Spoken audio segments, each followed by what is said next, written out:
Hi everyone, I'm Babatunde and welcome to my channel Africa Everyday. For today's video, I'll be talking about a situation that is going on in Nigeria now, my dear country. I'll be talking about Sharia law. In case you've never heard of Sharia law is an Islamic law. In Islamic countries, they don't follow, conventional laws. They follow Islamic laws. That were extracted from Quran and Hadith. So Sharia law, they want to introduce Sharia law to the western part of Nigeria. Now let me remind you that Nigeria is a very large country. We are the most populous country in Africa. So Nigeria is broadly divided into three sections. We have the northern part, mainly consists of the Muslims.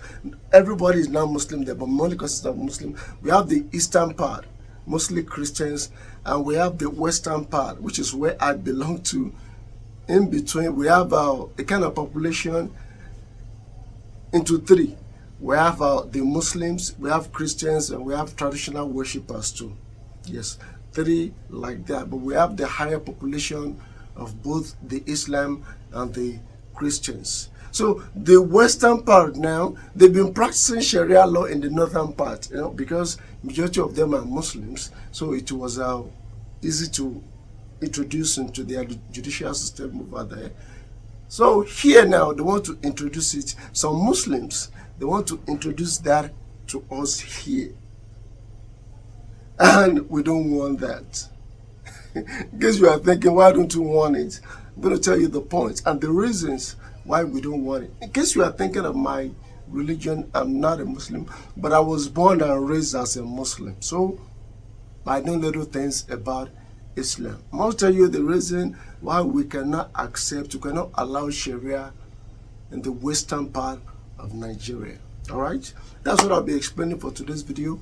If you have any question, please let me in the comment section below. Remember, you can support me by becoming one of my patrons, or you can decide to buy me cups of coffee. Special thanks to Atomic Sharing Mr. Mike for supporting me. All right, let's go to the point. Almost everything that is being done by the public and the government in Nigeria is always political. There is always a kind of political tone behind every policy, every project in Nigeria. So Nigeria is a kind of a delicate environment, most especially when it comes to religion and tribes. We are so vulnerable to manipulation that riots could start at any time simply because of misunderstanding when it comes to religion and tribal preference. So I'm talking to my Westerner audience so I can understand the kind of situation that we are facing in Nigeria as a country. My lovely online families. In Sharia law, we have the criminal aspect and we have the civil aspect of Sharia law. According to those who want to introduce Sharia law into the western part, they said that they will be introducing only the civil part of Sharia law. And this is where the problems comes. They promise that the part of Sharia law they're going to introduce will only deal with civic matters like marriage, like divorce, like sharing of property, sharing of inheritance in Islam. That's what they promise that you deal with. But the problem with that is that they want the government to endorse them. They want the government to take part in it. Apologies for the background noise. Apologies.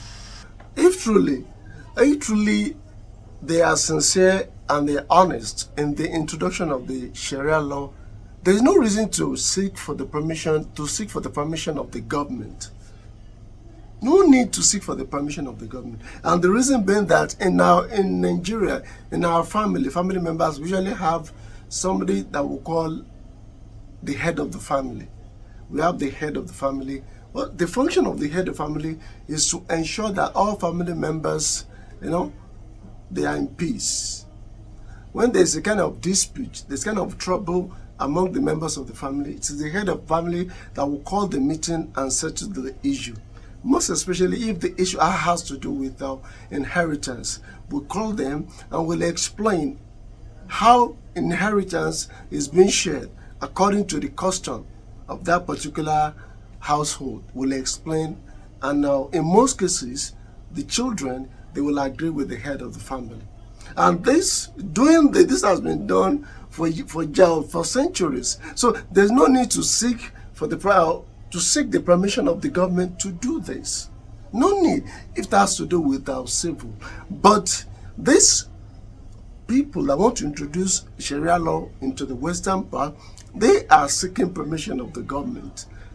And if what they claim truly, that the only part of it that they're going to introduce will be the civil part, they don't need permission. So I'm suspecting that the reason why they need permission for the Sharia law is because they have hidden agenda.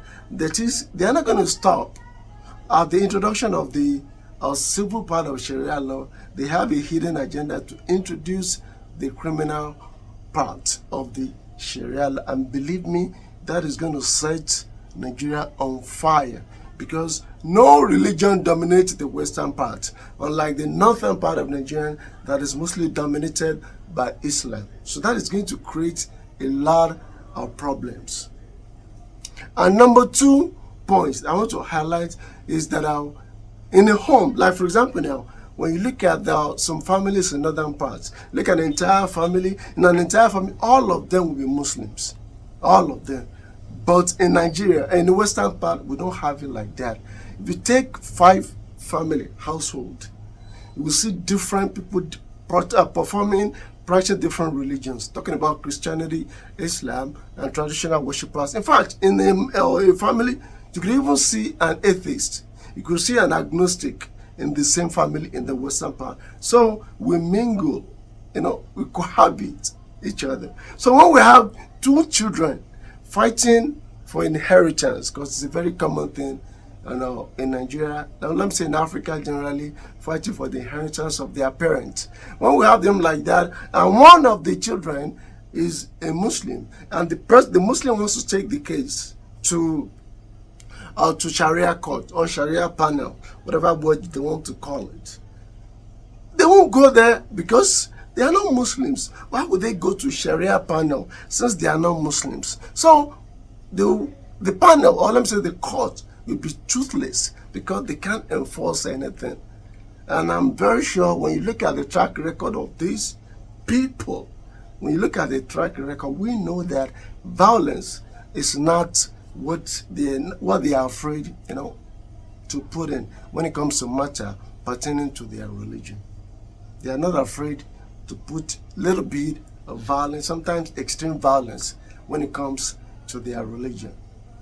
Bringing Sharia court or Sharia panel into western part of Nigeria is going to cause a lot of confusion.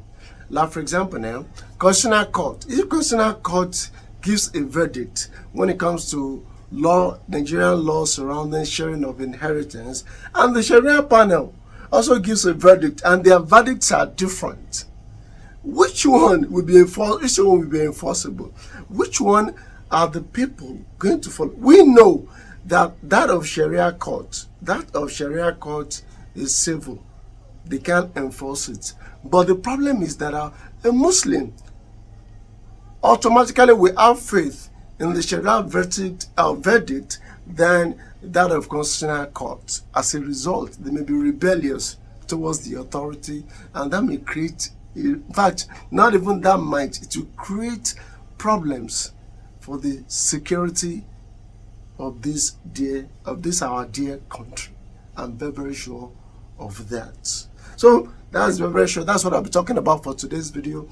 In case you enjoyed the video, if you want me to talk about the criminal part of Sharia law, the most interesting part, please let me know in the comment section below. Love and share. And once again, special thanks to my patron.